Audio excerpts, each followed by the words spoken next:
Recently बहुत ही दुखद एक घटना घटी। 22 साल जिनको कुछ दिनों पहले एक से मौत हुई। उत्तर प्रदेश में 22 साल के कबड्डी प्लेयर ब्रिजेश सोलंकी की 3 जुलाई को तड़प कर मौत हो जाती है। नेशनल कबड्डी चैंपियन टीम का मेंबर एक जन का साथ बहुत बड़ा हादसा हो गया।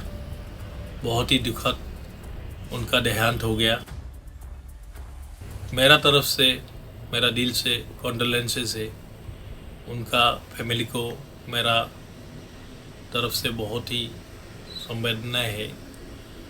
ये घटनाएं हुआ ज़रा सा नेग्लिजेंस के लिए। ओनर को या कोई भी लोगों को जब भी स्ट्रे एनिमल का साथ इंटरेक्शन होता है, पर्टिकुलरली डॉग का साथ इंटरेक्शन होता है, तो ध्यान रखना चाहिए कि कोई भी ऊंड या कोई भी ऊन जैसा एरिया में डॉग का सलाइवेशन या डॉग का लीकिंग ना होए या डॉग का बाइट नहीं होना चाहिए, कोई स्क्रैचिंग नहीं होना चाहिए। स्क्रैचिंग, बाइट और ऊन का ऊपर लीकिंग से भी रेबीज कंटामिनेशन हो सकता है। और रेबीज जो है ये डॉग के लिए भी जानलेवा है और आदमी के लिए भी जानलेवा है। जैसे कि हर एक डॉग रेबीज डॉग नहीं होता है, हर एक सांप जैसे पॉइजनस नहीं होता है, हर एक डॉग रेबीज नहीं होता है।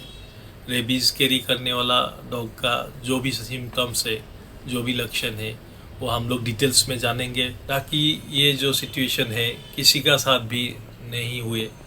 सावधानी बहुत ही ज़रूरी है और हम लोग को किसी का दूसरे का मिस्टेक से लर्निंग करना चाहिए। तो जनरली ये कॉन्सेप्ट होता है कि ओनली डॉग बाइट से रेबीज होता है। ये बिल्कुल गलत है। रेबीज कोई भी क्लोवेन फुटेड एनिमल, जैसे कि हमारा हथेला में अंगूठा अलग अलग है, तो ये क्लोवेन फुटेड बोल सकते हो आप। ऐसे अंगूठा अलग अलग होने वाला कोई भी जानवर रेबीज ट्रांसमिट कर सकता है। और वार्म ब्लडेड एनिमल, जो भी वार्म ब्लडेड एनिमल होता है, वो लोग रेबीज ट्रांसमिट कर सकता है। जो स्थान में डॉग बाइट करते हैं वो स्थान में रेबीज का वायरस रेप्लिकेट करते हैं और वो स्थान से रेप्लिकेट करके वो धीरे धीरे नर्वाइन सिस्टम में एंट्री करेगा और नर्वाइन सिस्टम से धीरे धीरे ये ब्रेन का तरफ आगे बढ़ेंगे। ये स्पीड जो है बहुत ही स्लो है। लगभग एक दिन में 3 मिलीमीटर वायरस ने ट्रेवल करता है, तो ब्रेन पहुंचने में वायरस को लगभग 15 दिन से 6 साल तक टाइम लग सकता है। ये बहुत लंबा टाइम है, तो आपको कभी भी नेग्लिजेंस नहीं करना चाहिए। जब भी किसी को डॉग ने बाइट किया, whether it is a rabies dog और it is a non rabies dog, तो आपको कोई भी सिचुएशन में इमीडिएटली ह्यूमन डॉक्टर का पास जाना चाहिए और उनका एडवाइस लेके पोस्ट बाइट शेड्यूल का हिसाब से वैक्सीन लेना चाहिए। डॉक्टर जैसे गाइड करेगा वो इंस्ट्रक्शन थॉरली फॉलो करना चाहिए। रेबीज डॉग में जो सिम्टम्स है बेसिकली 2 फॉर्म में होता है, फ्यूरियस फॉर्म एंड डम फॉर्म। जो डॉग का सिम्टम्स है ये फ्यूरियस फॉर्म या डम फॉर्म में आने से पहले एक फॉर्म ऑफ सिम्टम्स दिखाता है, प्रोड्रोमल फॉर्म बोलता है, जो मेन सिम्टम्स आने से पहले का लक्षण है। ये पोजीशन में डॉग जो है ओनर को इग्नोर करना, ओनर का तरफ अटेंशन उनका कमती होना या कुछ अननेसेसरल बिहेवियर जो उनका नॉर्मल बिहेवियर हैबिट है उसमें कुछ डेविएशन दिखने लगता है। तो जो रूटीन बिहेवियर है डॉग का उसमें चेंजेस होना या ओनर को इग्नोर करना प्रोडर्मल फॉर्म ऑफ सिम्टम्स आप बोल सकते हो।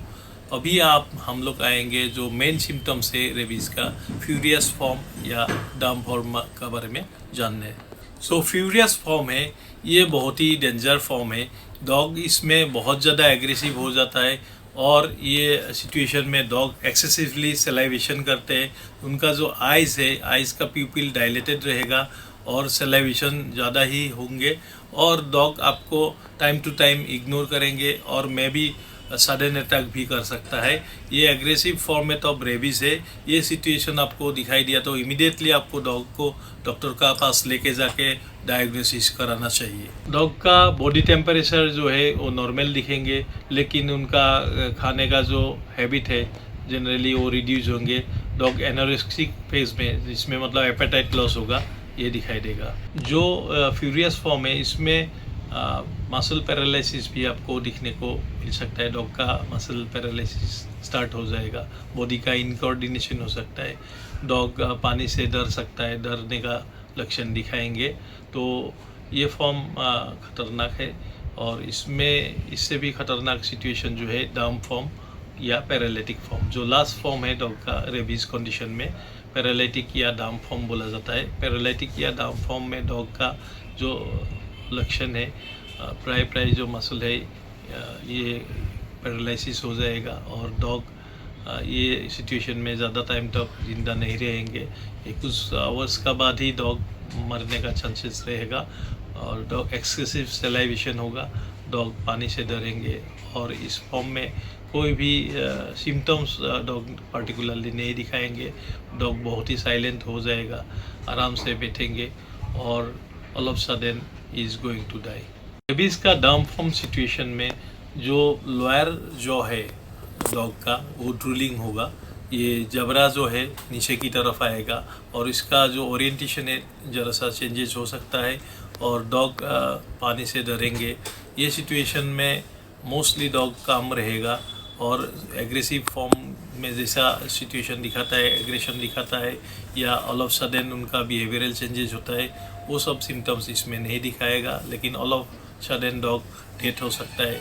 डॉग्स का मसल पैरालिसिस ये सिम्टम्स में दिखा सकता है, एटैक्सिया फॉर्म दिखा सकता है। रेबीज जो है बहुत ही वास्ट टॉपिक है। इसमें मेन जो सिम्टम है मैंने बताया है। कोई इम्पोर्टेंट सिम्टम्स अगर रह गया है, आपको जानकारी है तो आप कमेंट सेक्शन में बताइए। Definitely I will come back to you. मैं अप्रिशिएट करूँगा।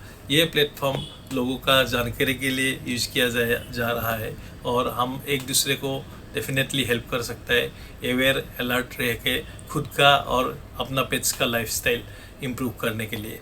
आइए कनेक्टेड रहेंगे। Thank you.